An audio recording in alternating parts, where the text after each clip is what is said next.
Hello everybody and welcome to Baking with Dimi. Today what I'm going to share with you is actually how to make a Christmas cookie which is called a Rosette. And I've made a few here just to show you what they actually look like. You can do different shapes with the Rosettes, but the most important thing with the Rosette is that you need a special tool to make them with. And this is a iron that you can actually purchase online on eBay. You also see one that's a twin one. I prefer the single one because if you don't have a big enough frying pan or deep fryer, it's a little bit awkward to do two at once. So if you can get your hands on a single one, that'd be fantastic. And they come in different, they come with 3 different shapes as well. So this is called the Rosette cast iron. So we're going to need that. So to get started with the Rosettes, you need a glass bowl and you need a whisk for this. For this one here, we're going to need 4 whole eggs, which we're going to pour straight into the bowl. We're going to need a pinch of salt. And we're just going to break up our eggs first to start off with.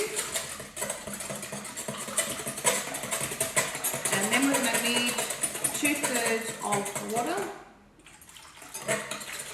And mix that in well. Then we need some rosewater, which you can find in a lot of the continental shops. If you don't have rosewater, you can do this with ouzo as well, but this just gives a beautiful fragrance. So we need 2 tablespoons of rosewater. And to this, we're also going to add a teaspoon of vanilla sugar.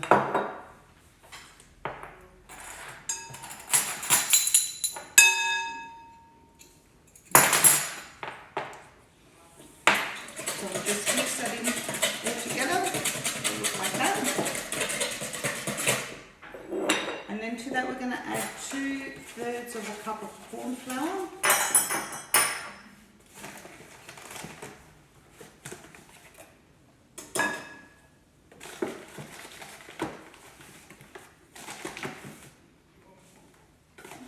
Short. And we're also going to need some rice flour, so we're going to need 2 full tablespoons of rice flour as well. And we're also going to need 1/2 cup of plain flour. And then what we're going to need to do is really incorporate all the ingredients together so that there is no lumps in this batter at all. So using your whisk, work it in and making sure there are no lumps. Some people also use a hand blend mixer and they mix this as well to make sure that there isn't any lumps. You just really got to whisk this up properly.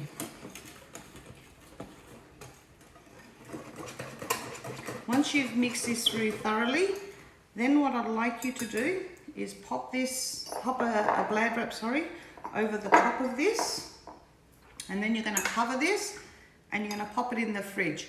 Now they sort of recommend to allow this to rest for about 1 hour because see all the little bubbles that we've got on the top, they all have to disappear.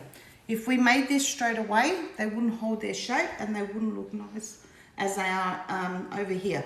So what I have done to save us time, I actually made a batch last night because I preferred to make this the day before.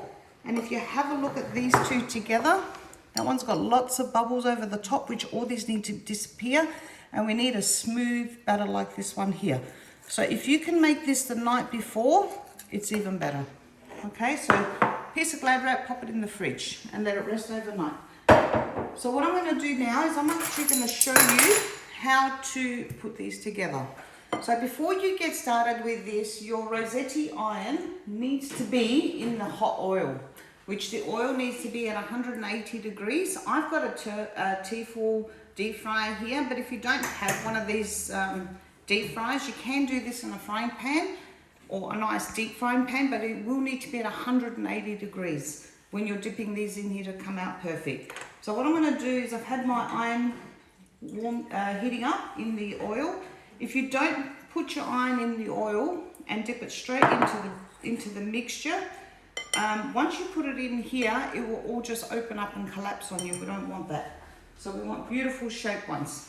So what you do is you're going to have absorbent paper here in front of you. You can have a little knife in case it gets stuck on the iron as well. So when you take this out of the oil, you dab it onto the paper and then you go into the batter.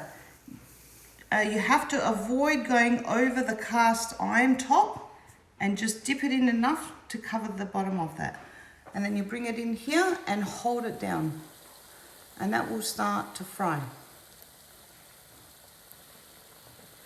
And then as soon as it releases off the iron, this is the shape that you're looking for.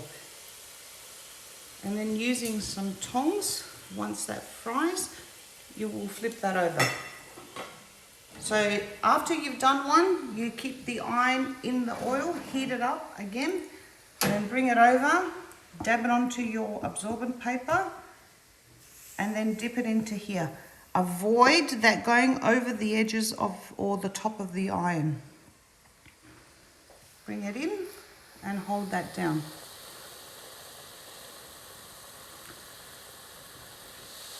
And then release. I'm going to show you one without keeping it in the oil, just so that you can see, or one if you go over the edges like that, just to see, so that you can see what actually happens. You will not be able to get that off of the iron when you dip it in. See how that is all stuck on there? You can't actually get that off the iron. So you have to avoid that going over the top of the iron. So that is actually stuck. I'm going to have to wash that now because I cannot release that off of the iron. So I've taken that one off because I can't use it now because it's all stuck. So once you change your attachment again, you need to let that sit in here to heat up. So you can turn these ones around. And as you can see, they're starting to go a nice goldy color. You don't want them to burn, you just want them a nice golden color. And the iron doesn't actually take long to heat up in here. So take it out, dab it on your paper, because you don't want that oil to go into here, otherwise it will ruin your mixture. So do not go over the top, and then straight into the fryer.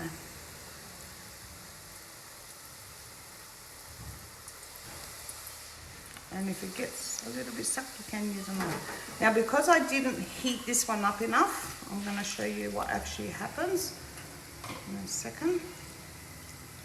So when you don't heat your oil enough, see how that has all sort of fanned out? That's what actually happens when it's not hot enough. So this has been in for a little while now.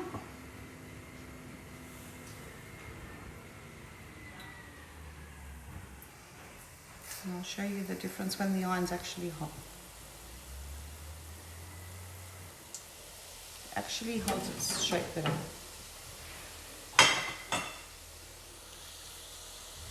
Okay, so the traditional way of doing this is with the icing sugar on top, but I also like to do some with honey, cinnamon, and a little bit of cinnamon sugar.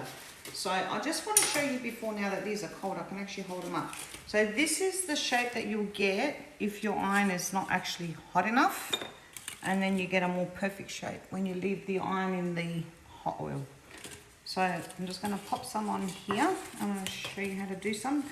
So these are a little bit more like dipless when you do them like this. So all I do is warmed up my honey and pour some over the top. I toasted some walnuts this morning and crushed them.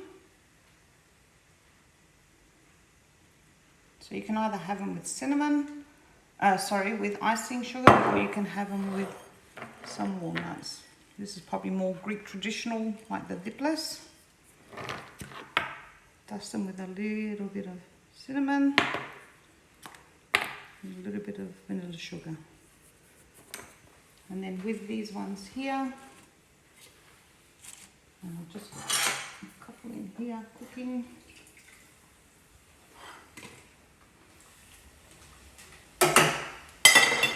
And then with these ones here, just with that icing sugar.